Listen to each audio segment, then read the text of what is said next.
شروع اللہ کے نام سے جو بڑا مہربان نہایت رحم والا ہے۔ اے ایمان والو، تم رائنا نہ کہو بلکہ انظرنا کہو اور سنو، اور کفر کرنے والوں کے لیے دردناک سزا ہے۔ جن لوگوں نے انکار کیا، خواہ اہل کتاب ہوں یا مشرکین، وہ نہیں چاہتے کہ تمہارے اوپر تمہارے رب کی طرف سے کوئی بھلائی اترے، اور اللہ جس کو چاہتا ہے اپنی رحمت کے لیے چن لیتا ہے۔ اللہ بڑے فضل والا ہے۔ ہم جس آیت کو موقوف کرتے ہیں یا بھلا دیتے ہیں تو اس سے بہتر اس کے مثل دوسری لاتے ہیں۔ کیا تم نہیں جانتے کہ اللہ ہر چیز پر قدرت رکھتا ہے؟ کیا تم نہیں جانتے کہ اللہ ہی کے لیے آسمانوں اور زمین کی بادشاہی ہے، اور تمہارے لیے اللہ کے سوا نہ کوئی دوست ہے اور نہ کوئی مددگار؟ کیا تم چاہتے ہو کہ اپنے رسول سے سوالات کرو جس طرح اس سے پہلے موسیٰ سے سوالات کیے گئے، اور جس شخص نے ایمان کو کفر سے بدل لیا وہ یقیناً سیدھی راہ سے بھٹک گیا۔ تشریح: کسی کو خدا کی طرف سے سچائی ملے اور وہ اس کا داعی بن کر کھڑا ہو جائے تو لوگ اس کے مخالف بن جاتے ہیں، کیونکہ اس کی دعوت میں لوگوں کو اپنی حیثیت کی نفی دکھائی دینے لگتی ہے۔ یہود کے لیے مخالفت کا یہ سبب مزید شدت کے ساتھ موجود تھا، کیونکہ وہ پیغمبری کو اپنا قومی حق سمجھتے تھے۔ ان کے لیے یہ بات ناقابل برداشت تھی کہ ان کے گروہ کے سوا کسی اور گروہ میں خدا کے پیغمبر کا ظہور ہو۔ یہود آپ کی دعوت کے بارے میں طرح طرح کی مذہبی بحثیں چھیڑتے تاکہ لوگوں کو اس شبے میں ڈال دیں کہ آپ جو کچھ پیش کر رہے ہیں وہ محض ایک شخص کی ذاتی اپج ہے، وہ خدا کی طرف سے آئی ہوئی چیز نہیں ہے۔ ان میں سے ایک یہ تھا کہ قرآن میں بعض قانونی احکام تورات سے مختلف تھے۔ ان کو دیکھ کر وہ کہتے کہ کیا خدا بھی حکم دینے میں غلطی کرتا ہے کہ ایک بار ایک حکم دے اور اس کے بعد اسی معاملے میں دوسرا حکم بھیجے۔ اس طرح کے شبہات یہود نے اتنی کثرت سے پھیلائے کہ خود مسلمانوں میں کچھ سادہ مزاج لوگ ان کی بابت رسول اللہ صلی اللہ علیہ وسلم سے سوالات کرنے لگے۔ مزید یہ کہ یہود جب آپ صلی اللہ علیہ وسلم کی مجلس میں بیٹھتے تو ایسے الفاظ بولتے جن سے آپ کا بے حقیقت ہونا ظاہر ہوتا۔ مثلا ہماری طرف توجہ کیجیے کے لیے عربی زبان میں ایک محفوظ لفظ انظرنا تھا، مگر وہ اس کو چھوڑ کر رائنا کہتے، کیونکہ تھوڑا سا کھینچ کر اس کو رائنا کہہ دیا جائے تو اس کے معنی ہمارے چرواہا ہے کہ ہو جاتے ہیں۔ اسی طرح کبھی الف کو دبا کر وہ اس کو رائنا کہتے جس کے معنی احمق کے ہوتے ہیں۔ ہدایت کی گئی کہ نمبر 1، گفتگو میں صاف الفاظ استعمال کرو، مشتبہ الفاظ مت بولو جس میں کوئی برا پہلو نکل سکتا ہو۔ نمبر 2، جو بات کہی جائے اس کو غور سے سنو اور اس کو سمجھنے کی کوشش کرو۔ نمبر 3، سوال کی کثرت آدمی کو سیدھے راستے سے بھٹکا دیتی ہے، اس لیے سوال و جواب کے بجائے عبرت اور نصیحت کا ذہن پیدا کرو۔ نمبر 4، اپنے ایمان کی حفاظت کرو، ایسا نہ ہو کہ کسی غلطی کے بنا پر تم اپنے ایمان ہی سے محروم ہو جاؤ۔ نمبر 5، دنیا میں کسی کے پاس کوئی خیر دیکھو تو حسد اور جلن میں مبتلا نہ ہو، کیونکہ یہ اللہ کا ایک عطیہ ہے جو اس کے فیصلے کے تحت اس کے ایک بندے کو پہنچا ہے۔ شروع اللہ کے نام سے جو بڑا مہربان نہایت رحم والا ہے۔ بہت سے اہل کتاب دل سے چاہتے ہیں کہ تمہارے مومن ہو جانے کے بعد وہ کسی طرح پھر تم کو کافر بنا دیں، اپنے حسد کی وجہ سے، باوجود یہ کہ حق ان کے سامنے واضح ہو چکا ہے۔ بس معاف کرو اور درگزر کرو یہاں تک کہ اللہ کا فیصلہ آ جائے۔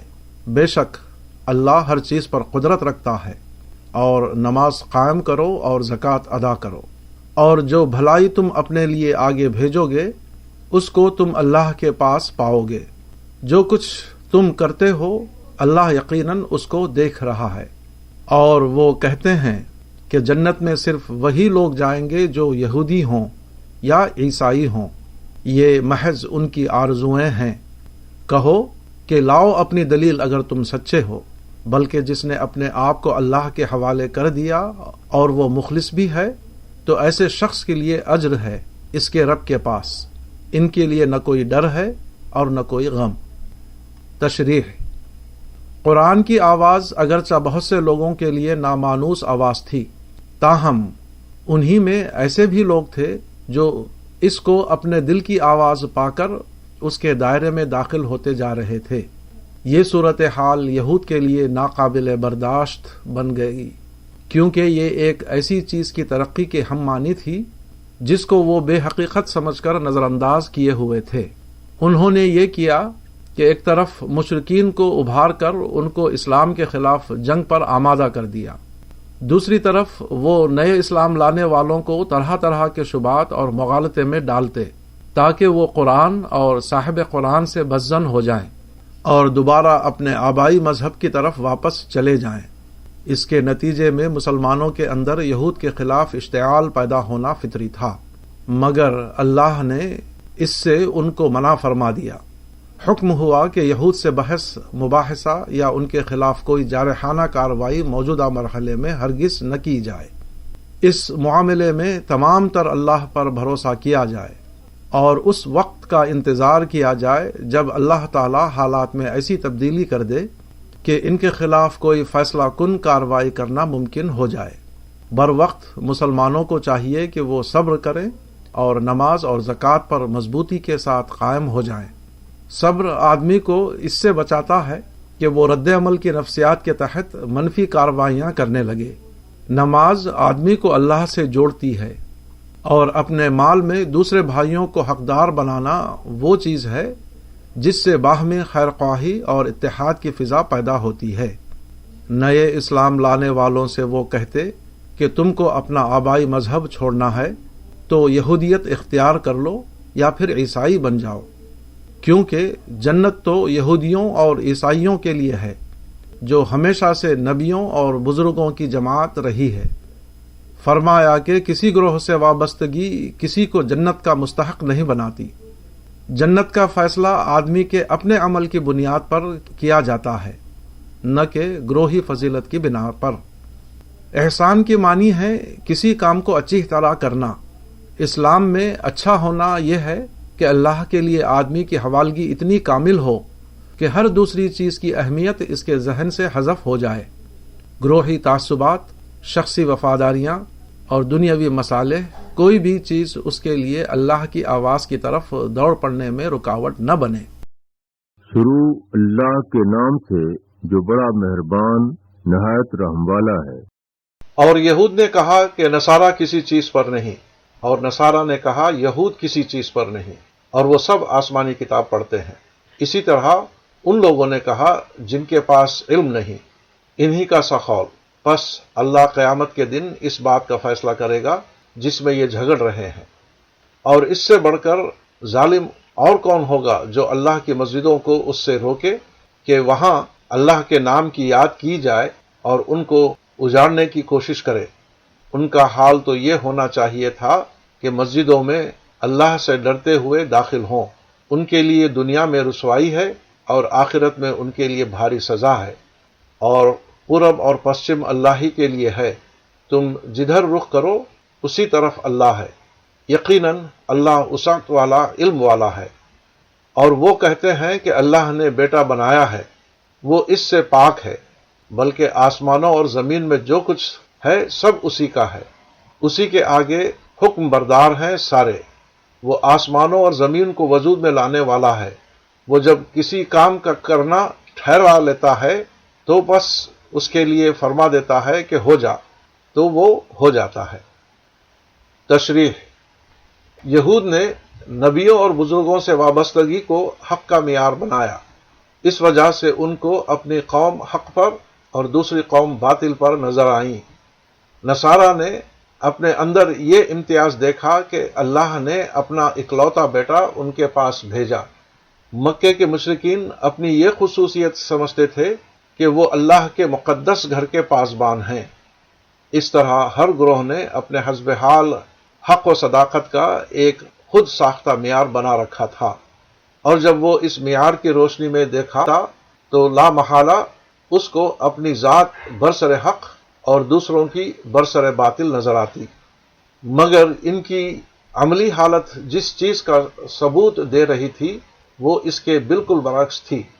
وہ گروہ گروہ بنے ہوئے تھے، ان میں سے کسی کو جب بھی موقع ملتا وہ عبادت کے لیے بنے ہوئے خدا کے گھر کو اپنے گروہ کے علاوہ دوسرے گروہوں پر بند کر دیتا اور اس طرح خدا کے گھر کی ویرانی کا باعث بنتا۔ عبادت خانہ تو وہ مقام ہے جہاں انسان اللہ سے ڈرتے ہوئے اور کانپتے ہوئے داخل ہو۔ اگر یہ لوگ واقعتاً خدا والے ہوتے تو کیسے ممکن تھا کہ وہ عبادت کے لیے آنے والے کسی بندے کو روکیں یا اس کو ستائیں؟ وہ تو اللہ کی عظمت کے احساس سے دبے ہوئے ہوتے، پھر ان سے اس قسم کی سرکشی کا صدور کیوں کر ہو سکتا تھا؟ انہوں نے اللہ کو انسان کے اوپر قیاس کیا۔ ایک انسان اگر مشرق میں ہو تو اسی وقت وہ مغرب میں نہیں ہوگا۔ وہ سمجھتے ہیں کہ خدا بھی اسی طرح کسی خاص سمت میں موجود ہے۔ یقیناً اللہ نے اپنی عبادت کے لیے رخ کا تعین کیا ہے، مگر وہ عبادت کی تنظیمی ضرورت کی بنا پر ہے، نہ کہ اس لیے کہ خدا اسی خاص رخ میں ملتا ہے۔ اسی طرح انسانوں پر قیاس کرتے ہوئے انہوں نے خدا کا بیٹا فرض کر لیا، حالانکہ خدا اس قسم کی چیزوں سے بلند و برتر ہے۔ جو لوگ اس طرح خود ساختہ دین کو خدا کا دین بتائیں، ان کے لیے خدا کے یہاں رسوائی اور عذاب کے سوا اور کچھ نہیں۔